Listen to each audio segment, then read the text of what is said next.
Thanks a lot for joining us. My name is Neil Wattier. I'm here with Todd Smith, who is also one of the mental performance coaches with Arizona Mental Performance Training. And we're going to kick this thing off.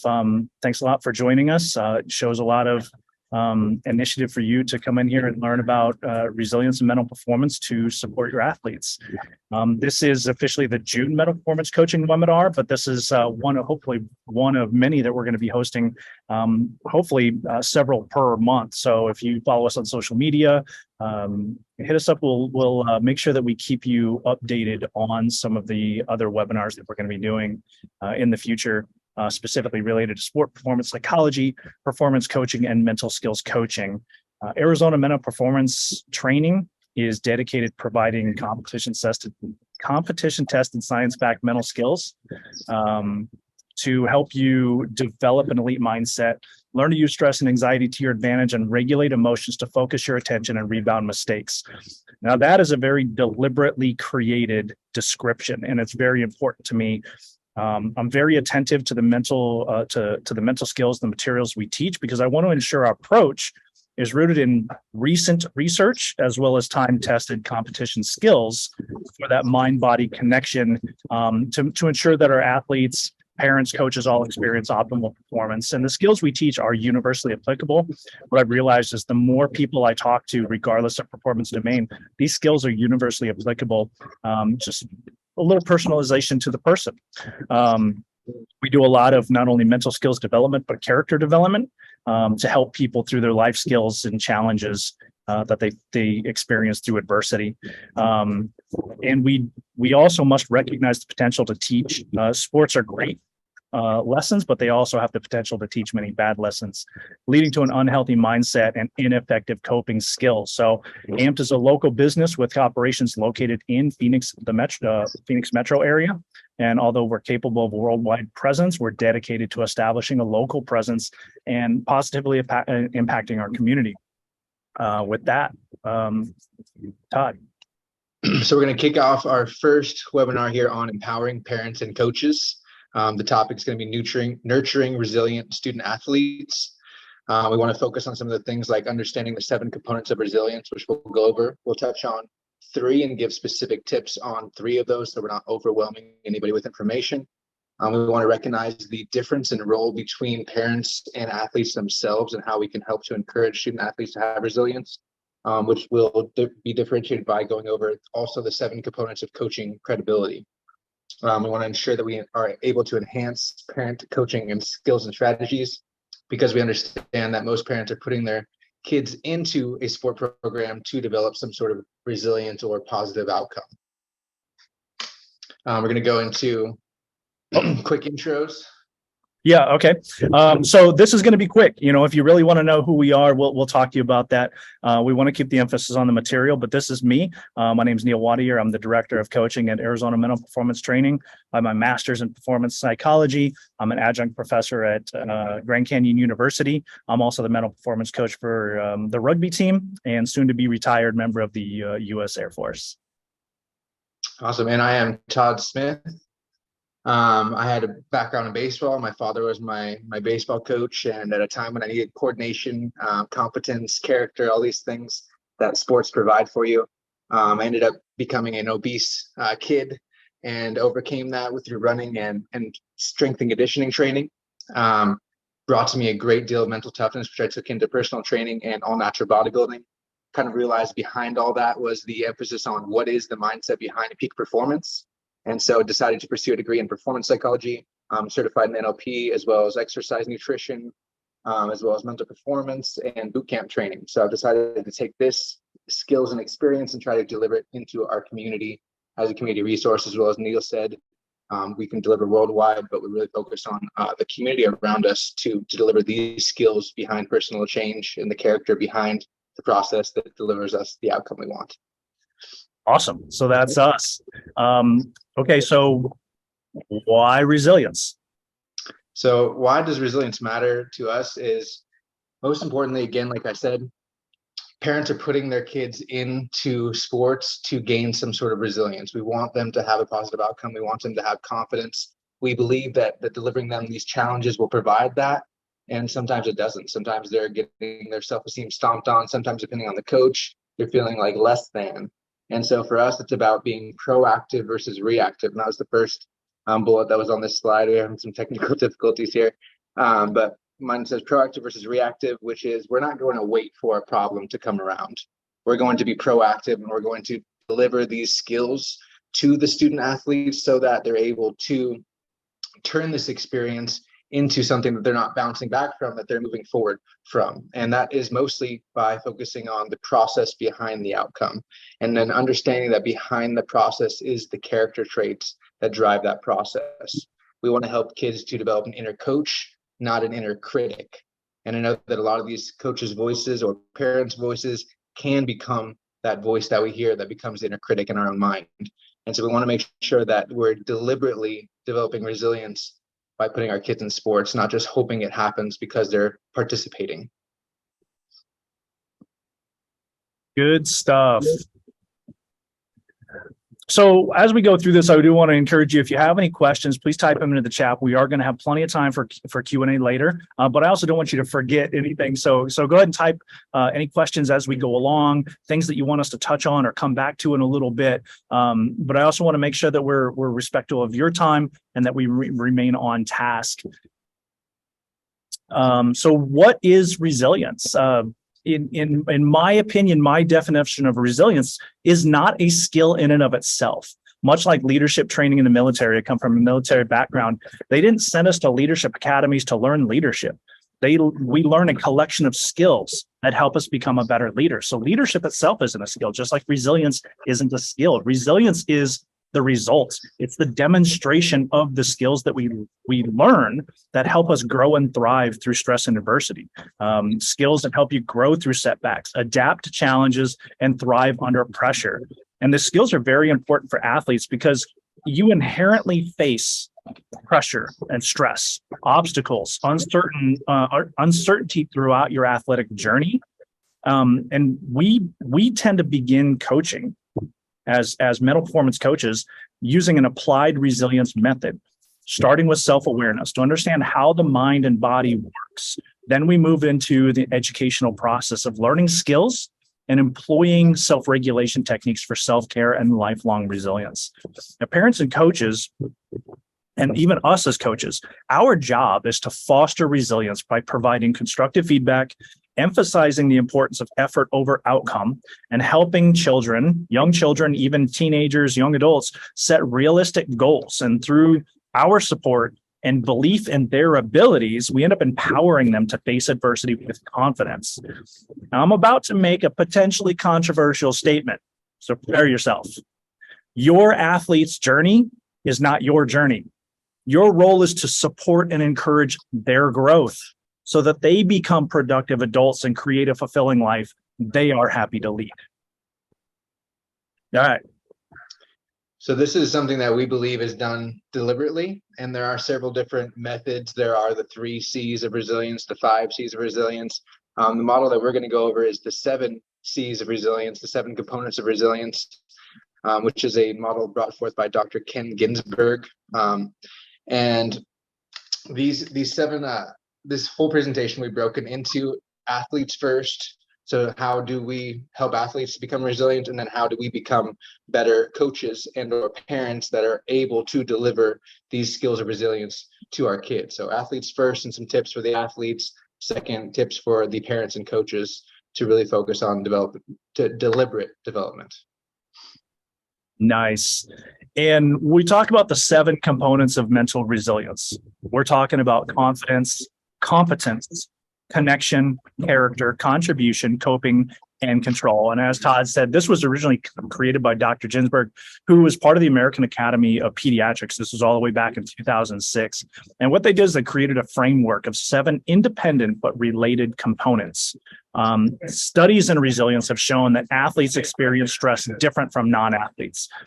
Athletes inherently, the competition is inherently stressful, right? Situations improve your athletic performance, such as practice and competition, are different from situations where resilience skills are used to maintain just normal functioning levels, right? The inherent stressful nature is what makes competition so exciting. Not only are you intentionally placing yourself in demanding environments, but you're also searching for the means to develop your skills for optimal performance. So in addition to normal academic and life stressors, we're facing wins and losses, injuries, rigorous training, opponents, fans, teammates, coaches, and you can see how all this stuff stacks up. And at a younger age, sometimes it can be overwhelming. All right. So we have to continually grow through adversity in order to experience success. And as Todd said, there's 7 of each of these, and we're really going to focus on 3. So I just want to give you a quick breakdown of each one of these so you understand the overall what we're talking about here. I always start talking about confidence and competence together, because even though they are independent, they are very, very much related. Confidence is belief in yourself, belief you can accomplish a goal, and believing you are worthy of accomplishing a goal. Although you can't walk out the door and immediately accomplish something like run a marathon, it's the confidence to know that you can develop and stick to a process that will get you to your goal. Now, partnering with and strengthening confidence is competence. Competence is your knowledge, skills, and abilities. It is what you use to accomplish your goals. It's what you do, right? In the military, we say you don't rise to the occasion and fall to your level of training. So in order to perform optimally, you have to deliberately practice and develop competence, right? It's the how of your competition. Connection is your sense of belonging with your world of sport, in a specific organization or school, a sport, or even a specific role on a team. And connection helps you feel shared pain, feel and give empathy, and contribute toward creative solutions. And it's the increased connection that helps develop a sense of purpose that propels your energy and motivation to push you through when things get tough.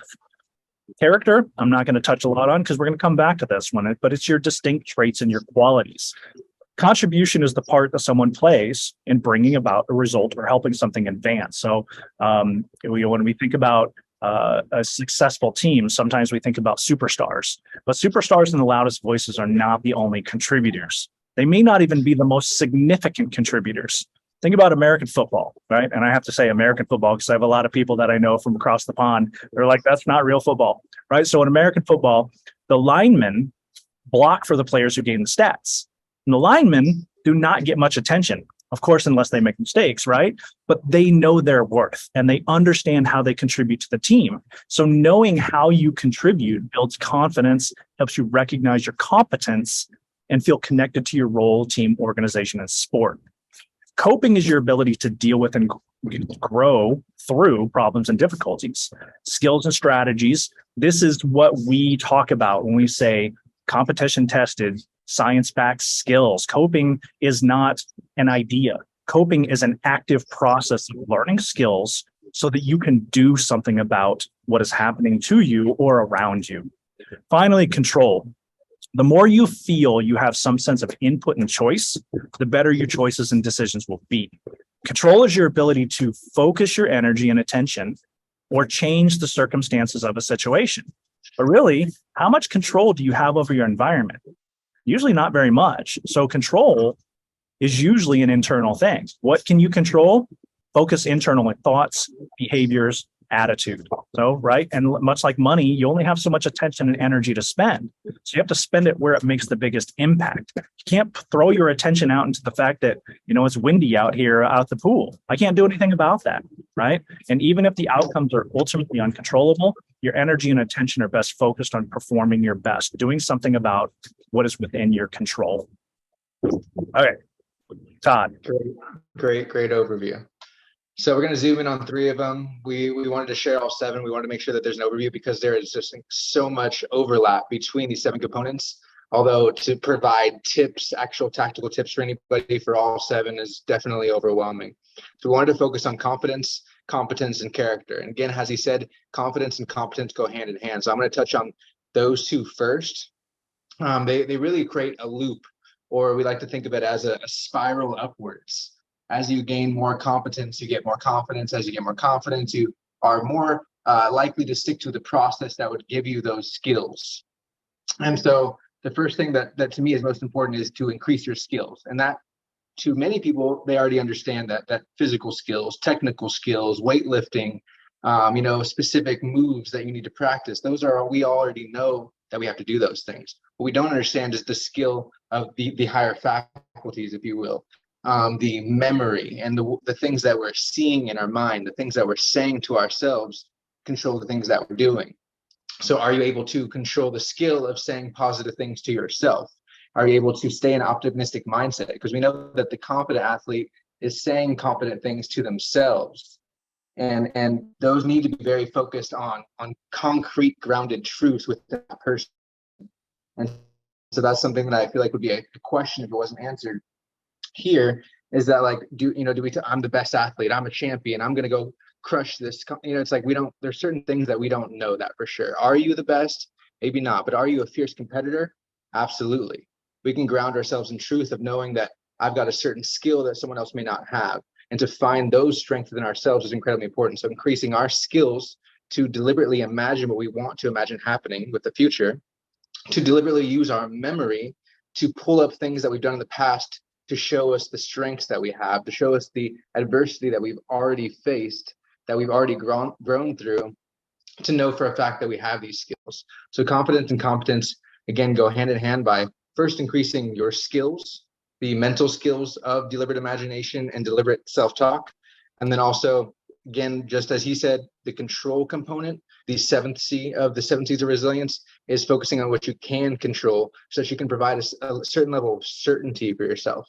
We're all longing for certainty, whether we realize it or not. And many of us are trying to get it through improper means. And so the one way we can give ourselves some certainty is to know that we are in charge of our own character, which is driving the process, which if those things are in line, we're generally going to get a good outcome. And even if we don't, John Wooden was big about this, we know that we left it all out in the field. We know that we did our absolute best. And even if we lose, that's perfectly okay, because we controlled what we can control. And so a big part of that is gaining self-awareness. And so something I would recommend as not just increasing your mental skills, but focusing on a mental journal, because you have to create awareness around what things you're saying to yourself, around what things you're seeing in your mind prior to or post competition, or even during competition, that could be affecting your behaviors. So what do you see? What do you say? What do you do? And creating a mental journal around that is something that we help athletes to create and keep track of, so that they know when they're feeling their best, what were they saying, what were they seeing, and when they played their worst, potentially, what were they seeing, what were they saying to themselves in those moments as well. And we're going to move now into character development. He's going to go into the third C. Character. This is one of my favorite things to talk about. Mental skills in general tends to be an afterthought in a lot of sports and activities. And character seems to be an assumption. And I don't like assumptions. So when we talk about character is made up of your distinct traits and qualities, right? It's developed by deciding who you want to be, determining your morals, values, and principles, then ensuring your actions and your behaviors align with who you say you are. And proactively determining your character makes it easier for you to live principles rather than preferences, right? Live for who you want to be long-term and the goals you want to achieve, rather than your mood and your feelings for the day. When you face adversity, you're better prepared to make choices by keeping in mind your morals, your well-practiced principles. Character is about being the best player for the team, not necessarily the best player on the team. And you get better at what you repeatedly do. So we have to ensure us, and then the reinforcement of our young athletes, to ensure that our actions and behaviors reflect our character. And with up and coming athletes, especially young athletes, I remind them that life is complex. If you don't determine who you are and what you stand for, and proactively work to reinforce the behaviors which demonstrate this character, life will make something out of you. So it is extremely important that you have to decide ahead of time who you want to be. I have a young athlete who's transitioning from high school. He's going to go be a kicker on a football team on the East Coast. We talk about this all the time. If you go to college and you don't know who you are, college is going to turn you into something, and you may not like the results. You may develop into something that is not necessarily the character that you want, right? And so we talk about a tip. This is an exercise I love to do with a lot of people. I want you to imagine that I'm a writer for a popular sports magazine, and I'm observing you or your athlete without you knowing. What would I write if I observed you for a week? What would I write if I followed you around at a very high level, pressure packed weekend event. And then Monday morning, an article came out and you didn't even know I was writing it, right?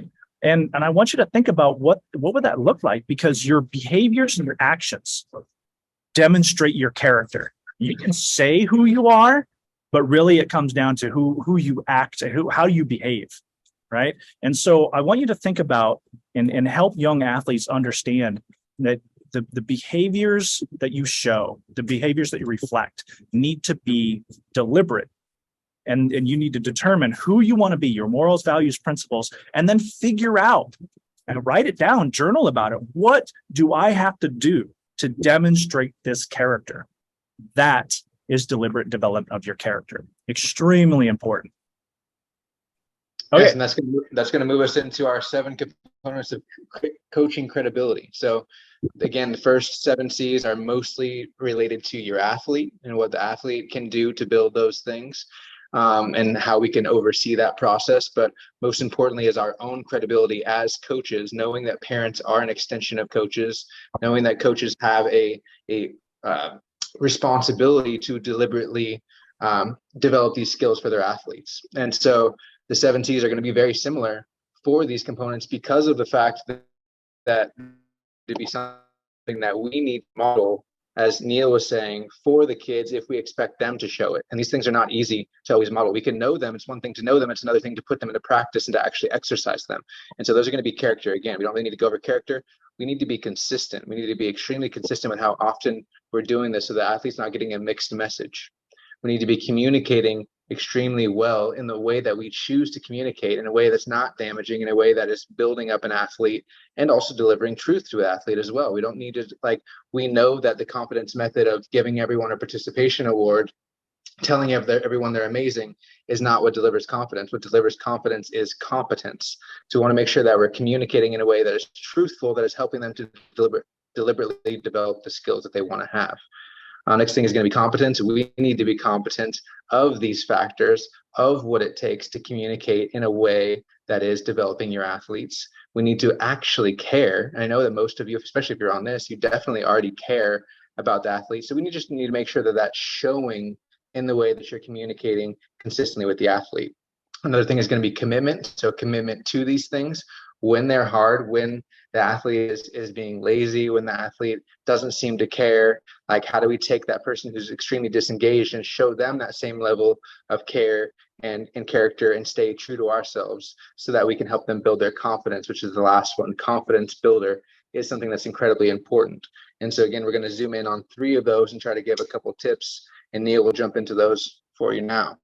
Yeah, I'm going to talk about communication and confidence builder. I'm going to let Todd talk about consistency. Communication is basic skill for life effectiveness, right? A communicator is someone who is able to express or exchange information effectively, and effectively is the most important word there, right? Because what's effective? It means clear and direct. It means confident, and it means courteous, right? And stress can lead to frustration. Frustration is a massive barrier to effective communication. And so I get it. Like, communication is difficult, but we have to be deliberate in the way that we communicate. We have to remember that we're talking about young athletes who are experiencing stress and pressure as they're experiencing all these major life changes.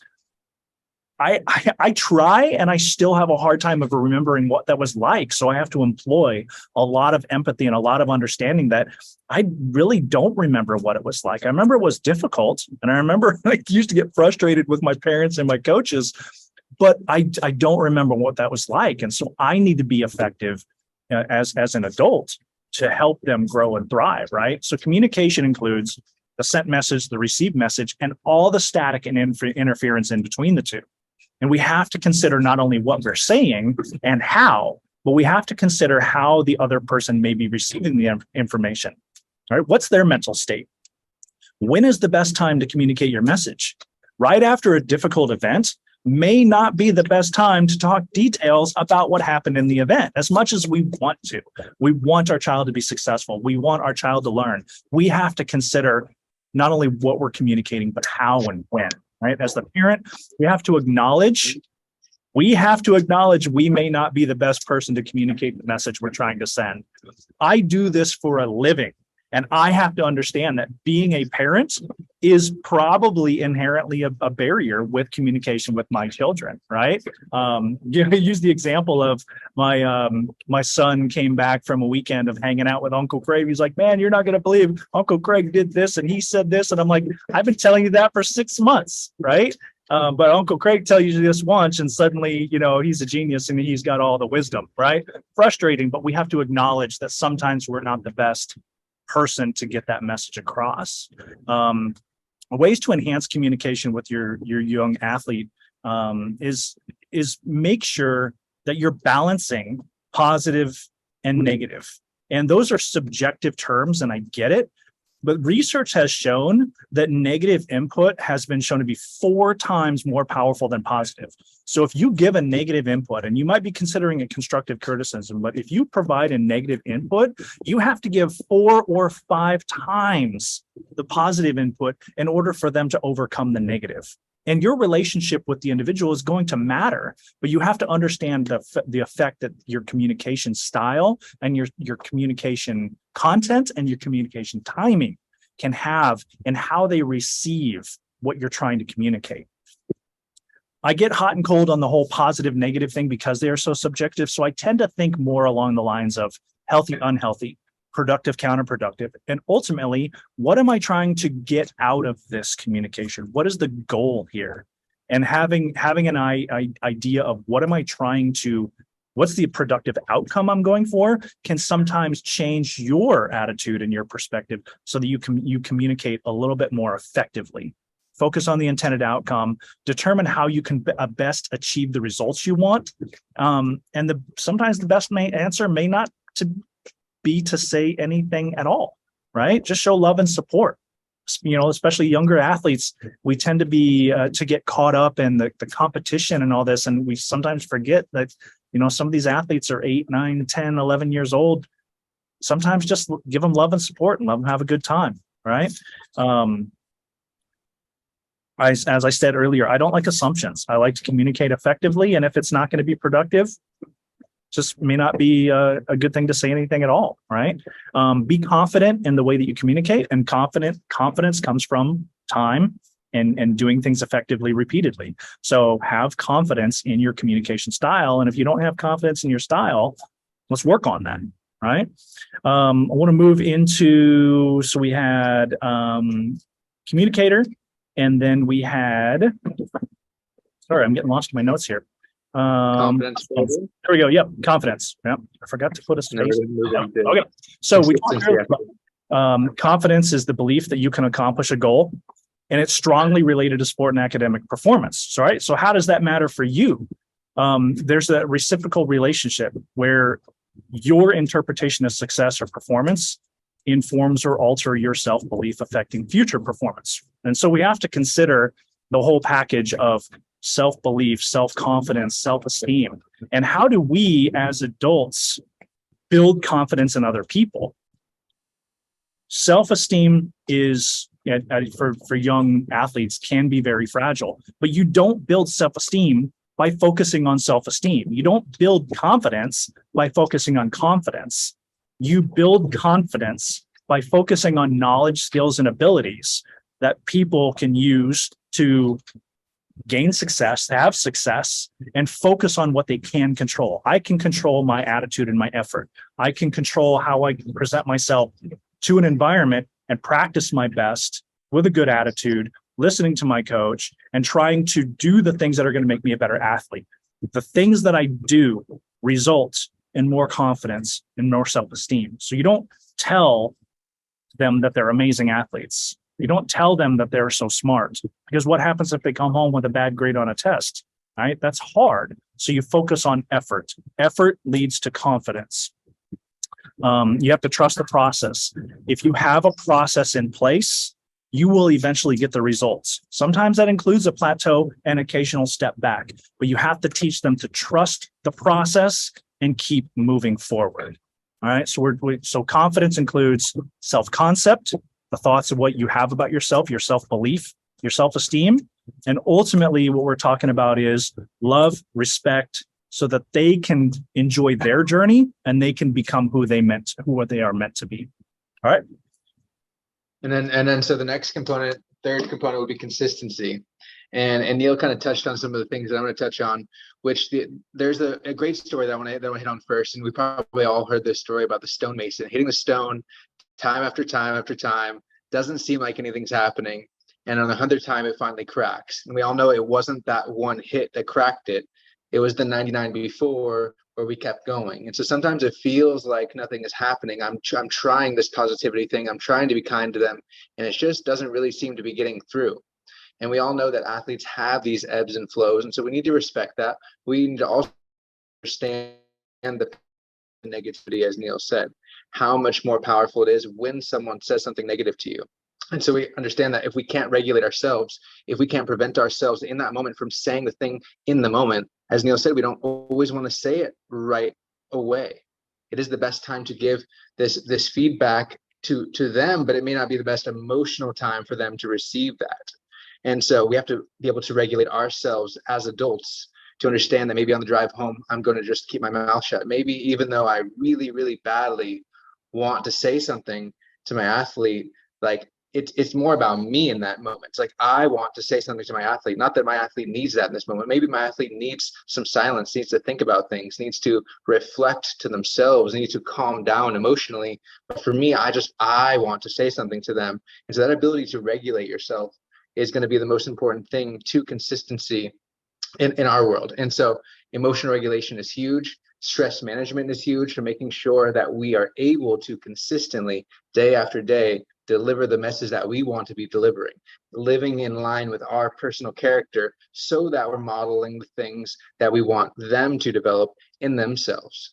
And so consistency can be, it can be like some breath work, some ice baths. It can be any sort of positive self-talk. It can be basic stress management. And so understanding how important each one of these components is, and understanding the power of negativity that we have on our kids when we say something like that, and then consistently showing them that we are rewarding the effort, not the outcome, is one of the most important things. And that's something that if you do it one day, you're rewarding them for their grades and for their goals, and the next day you're rewarding them for their effort, there's going to be a mixed message there. And so we have to consistently show them what is the most important thing is who you are being, not what you are doing.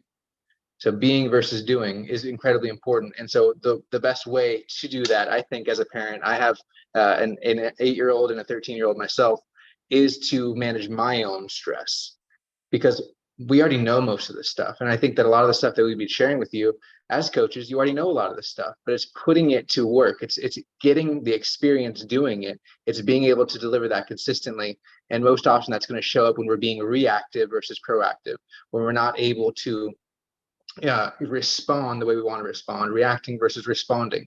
And so by managing our stress, we're able to show up consistently, and we're able to respect the power of negativity on the student athlete so that we can kind of back off, give them a moment.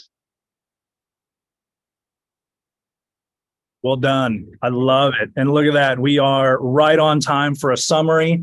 Talking about the 7 components of resilience. These are the things that are going to develop resilience in your young athlete. And actually, these are kind of things that I use in military leadership training for older adults. This is relevant to everyone. So the 7 components of resilience, and then the 7 components of coaching credibility. And I think one of the things that I want the parents to take away today is that we are all coaches. And we want to help our children, and if we want to help our children, we need to coach rather than direct. The more we can coach them to become more effective, empower them to become more effective people, the less we have to direct, and the more they can grow through their challenges. So that puts us right on time. 4:35, which gives us plenty of time for Q&A. So I want to open the floor and see, for those of you that are here, what questions do you have about mental performance coaching, resilience coaching, or any of the other topics that we touched on?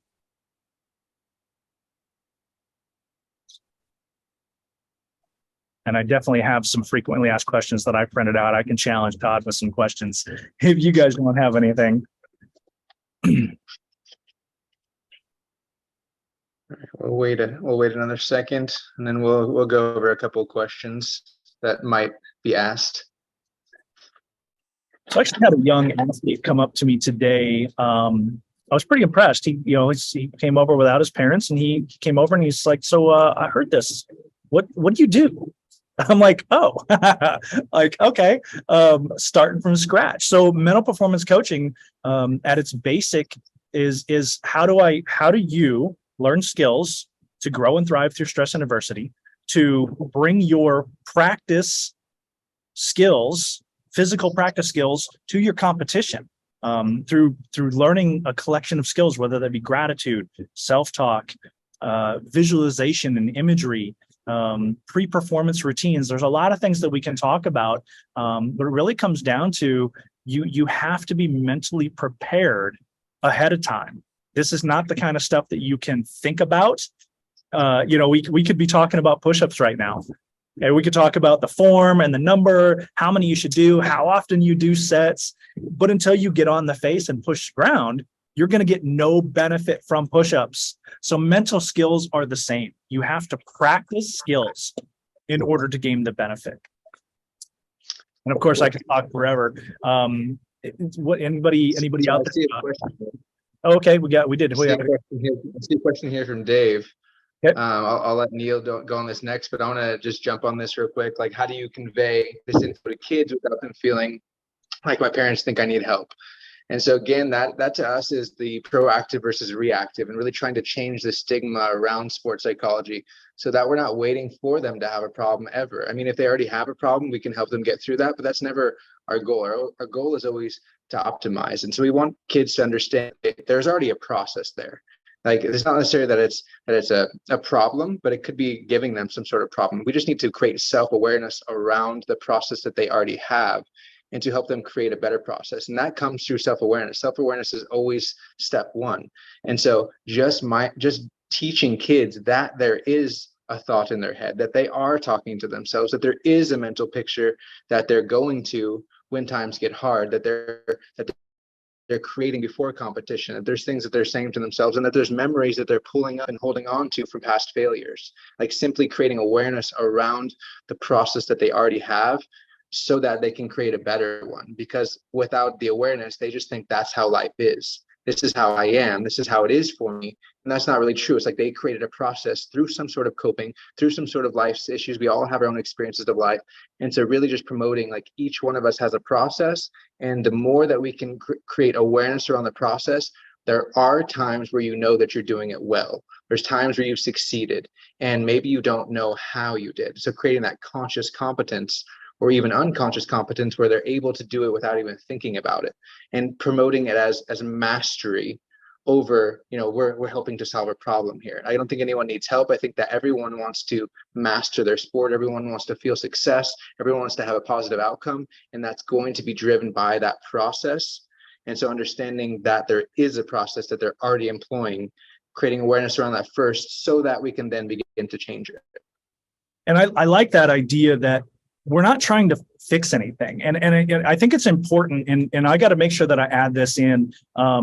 This is not mental health. This is mental performance, right? So if you think about it on a spectrum where you might have, mental problems or difficulties or trauma, healing, that's mental health. We're on the performance side, and there's some gray area between them where somebody who could benefit from both, but we primarily work on the performance side. And the greatest way to communicate is I'm not trying to fix broken things. I am trying to find what you do well and how I can help you do them better. And then I also want to find some things that you're challenged by and help you overcome those so that you can perform better. So I think words matter, and how we present it is really, I want you to be the best athlete you can. And just like we come to practice and we learn sport-specific skills, or we go to the gym and we work out our muscles, let's work some of that mental stuff. And let's see how we can help you focus your attention, overcome mistakes, or just perform, do better at what you're already doing well. right? And so I think that's a great point. How do you convey this info to kids without them feeling like my parents think I need help? They don't need help. They don't need to be broken because they're not fixed. We are just trying to be one more asset coach to help them perform better. And I think that's a really good way to do it. And I hope that answered your question. We could certainly talk more about that one, but I want to jump to Patrick. How do you encourage an athlete who is quiet and scared? Quiet and scared could be a lot of things. Number one, it could be low self-esteem, low confidence. And how do you build that? Is you give them small opportunities, small challenges, so they can be successful in small challenges, and then continually, gradually get better with the size of the challenge, right? You don't want to put a mountain in front of somebody. You want to put a small hill, climb the hill and say, okay, cool. Next time we're going to go climb this next slightly bigger one. The research they found when it comes to, you hear SMART goals a lot. The research they found is the people are more motivated when they are moderately challenged to succeed on their way to large goals. So yes, set these huge mountaintop goals, but make sure you're setting milestones, and the milestones are what are going to help break that down and help people gain success. The other thing could be maybe they're afraid of failure, right? You got two ends of that. They could be afraid of failure, or they could desire perfection. Neither of which is beneficial, right? So again, how do you deal with afraid of failure? Is give them smaller milestones, smaller goals to succeed in, so they feel confident and competent and build their skills. And then you slowly build into these gradually bigger milestones. Now, when it comes to perfection, that's much more challenging, because that's probably your high-end athletes that are really, really want to succeed. That one needs a little bit more attention, because we really need to actually dial them back a little bit so they trust the process, and the performance will come later, right? Trust the process. Was it effort over outcome? Okay. Yes, I want you to be successful. Todd and I were talking about this the other day. Winning is not the goal. I said this to a college team the other day, and you could see the blank stares on their faces. Winning is not the goal, right? Everybody that shows up this weekend to the Phoenix Swim Club Summer Invitational wants to win, and everybody has every right to win. So therefore, winning is not the goal. That's the assumption by showing up. So how are you going to set goals? What goals are you going to set that puts you in the best position to possibly win, right? So we got to change the way that we look at these things. And if for some reason they fall short because maybe somebody had a better day, then that sets them up to have a learning opportunity, because they were focused on the process rather than simply the outcome. Todd, I'm going to let you take this one from Scott. What age have you found that kids start to be more receptive to the mental side? So I think I can touch on Scott's question as well as a little bit of Patrick's, as well as how to encourage an athlete that's quiet and scared. You know, like Neil was saying, with goal setting and appropriate challenges, I think that first and foremost, that requires knowing your kids. And that's why one of our methods is organizational empowerment, which is to go in and train a parent or coach, ideally some sort of coach that's qualified within an organization, of how to deliver these skills to their athletes, because they know the athletes better than we do. And so, you know, encouraging an athlete that's quiet or scared is the small milestones. And so you would have to know each of your athletes fairly well to know, okay, what's the appropriate goal that I can set for this person that's not going to be overwhelming for them, but that's going to be just enough of a challenge to help them grow. And then helping them understand that failure is feedback, and encouraging them to fail so that they're getting more information, so that they're growing. And I think that the age that kids start to be receptive to this is really, I mean, there is any age these kids can be receptive to this, if you're able to deliver it in a way that they can understand. And that's where communication and consistency and care comes into place. Is like, how well do you know your kids? How well do you know their vocabulary?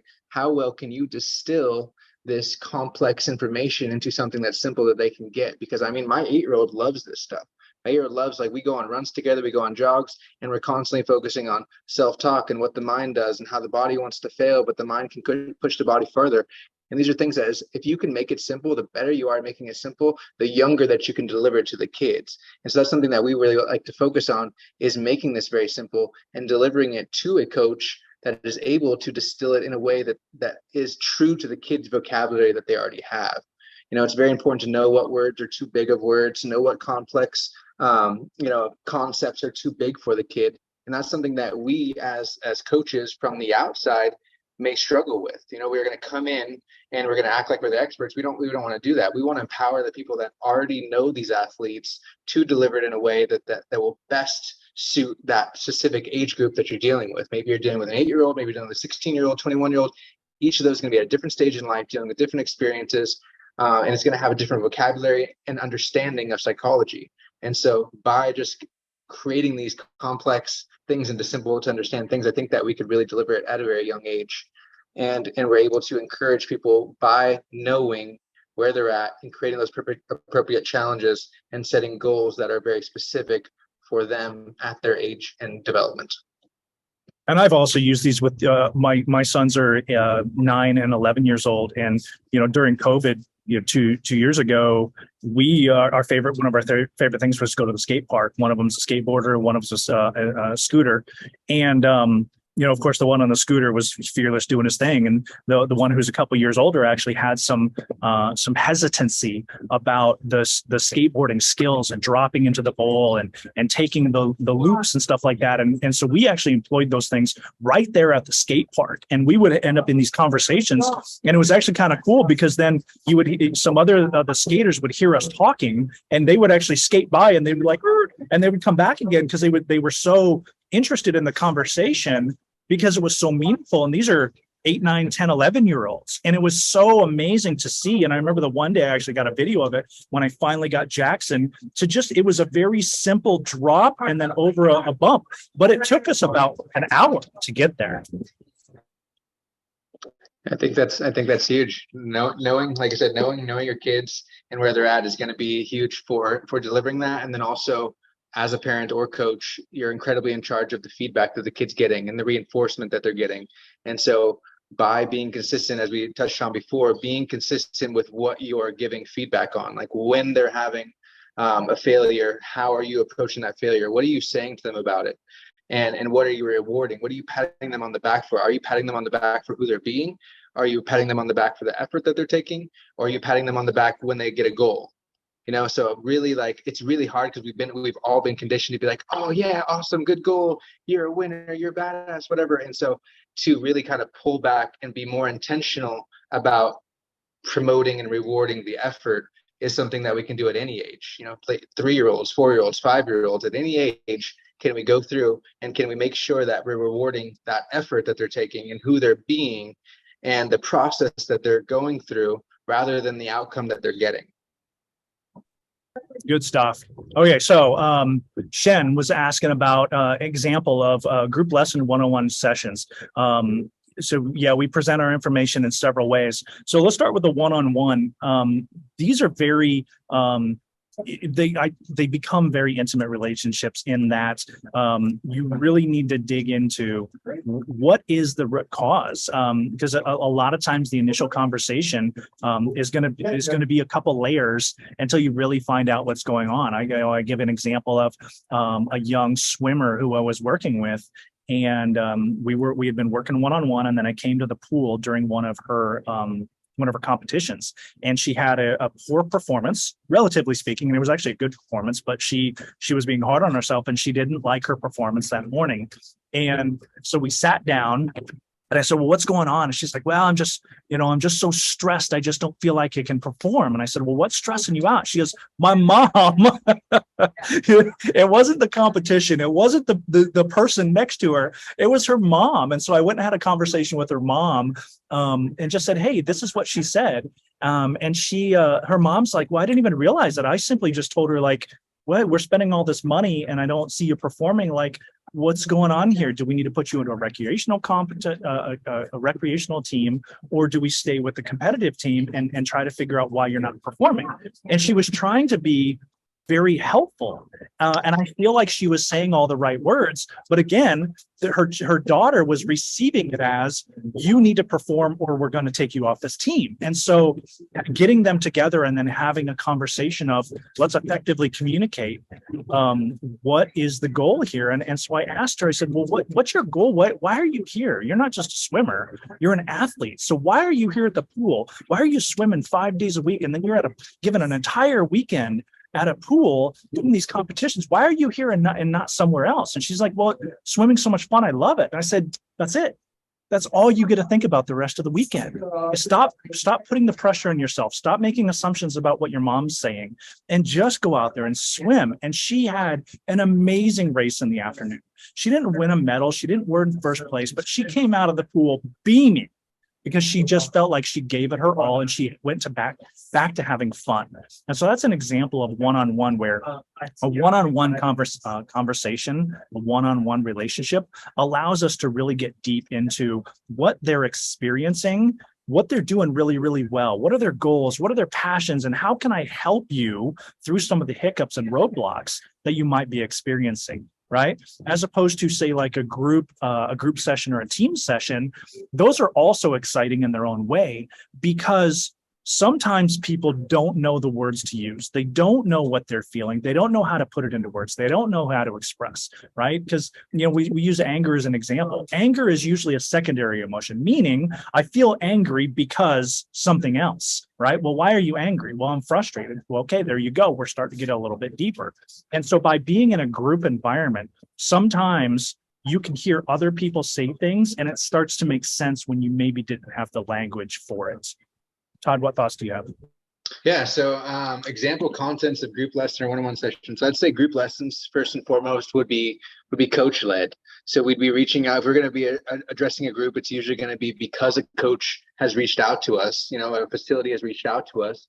And so we're going to have a conversation with that coach of what sort of pain points are they dealing with? What sort of things does the team need? Does the team need to come together better? Does the team need more discipline? Is the team lacking motivation? Is the team lacking a vision for themselves as being championship athletes?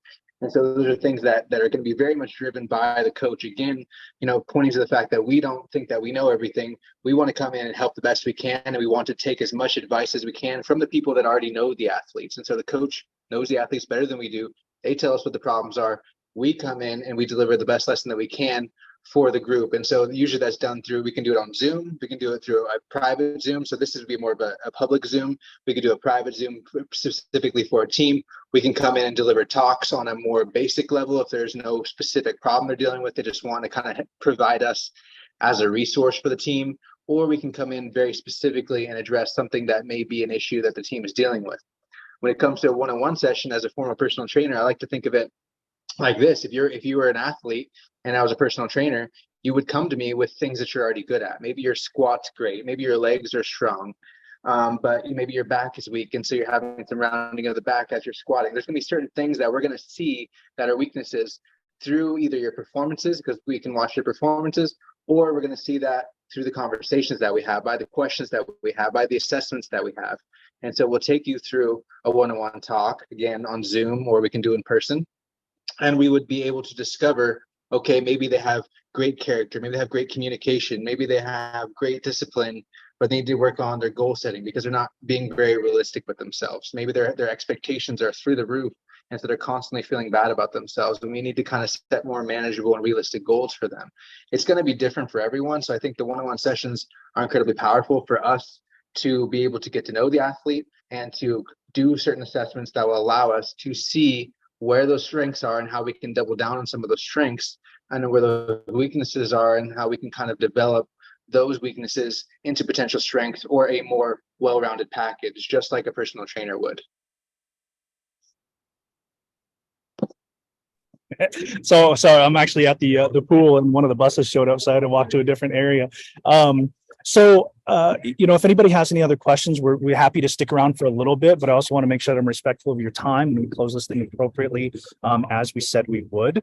I appreciate you being here. I appreciate you being so interested in what you can do to support your young athletes and your children in their journey, and make sure that we are doing the things necessary to support them.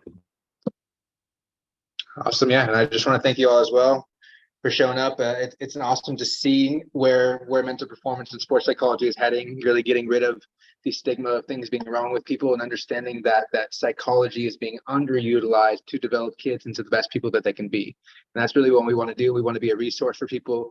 If there's anyone that you know that may be interested in this, please feel free to share. We're happy to come in and do a free talk for somebody to kind of give an intro and an overview of mental performance, because we're really it's fortunate and it's unfortunate at the same time that our field is so new. And so instead of just promoting the work that we're doing, we're having to promote the field itself, having to promote what it is that we do, what is mental performance, and why does it matter. And so really that's what a lot of these webinars are going to be based around, is what is it, why do we do it, what is it going to provide for us, and to really help illuminate the importance of the mental processes going on so that we're developing athletes the best way that we can. So thank you all for showing up. Incredibly grateful. Go ahead, Neil. Yeah, and we're active on social media. The Arizona Mental Performance has its website. I think I have LinkedIn. But when it comes to the other stuff, right now we're just using our personal stuff. So I'm usually known as Mental Coach Neil under most of the social medias. Todd, what do you usually go by for yours? Mine is toddsmith.selfmastery. I very much believe in mastering yourself, not in focusing on what's wrong with us, but in focusing on becoming a master of whatever it is that you're doing. Yeah, so definitely look us up, follow us on social media. If you have any questions, hit us up. And also ideas. What are you, as you think further beyond this webinar, what are the things that come to mind? Send us messages and let us know so that we can prepare webinars that are meaningful to you. And how it impacts you as a parent, how it impacts you as a coach, and your experience so that you can better support your young athlete. So with that, I really appreciate your time. I hope everybody has a great rest of their weekend. I'm going to head back into the swimming and get set up for the evening. It was a pleasure. Todd, thanks for your time. Everybody have a great weekend, and we will talk to you soon. Awesome. Take care, guys. Thank you. Thank you.